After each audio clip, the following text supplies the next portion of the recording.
আমি কতদিন ট্রাই করছি বলে ঘুম লাগে কি লাইজ দেখতাম আখতা লাগি যায় আর হইতাম পারি না।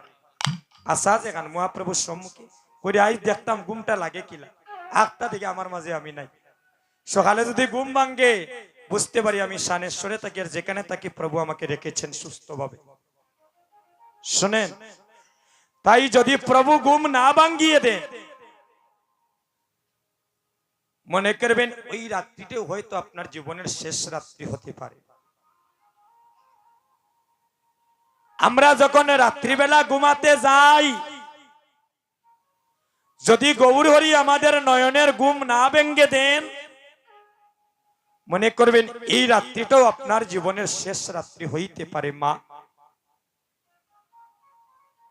তাই বলছেন ঘুম ভাঙলে সকাল, আর যদি ঘুম না ভাঙ্গে চলে যেতে হবে পরকাল। আমাদের সনাতন ধর্মের কর্তব্য কি, যেটা শাস্ত্রের গ্রন্থ আমরা একটু রেফারেন্স করে পেলাম, সকালবেলা ঘুম থেকে উঠে আপনি আপনার সোজা প্রথম ঠাকুর ঘরে যেতে হবে, গিয়ে গোবিন্দ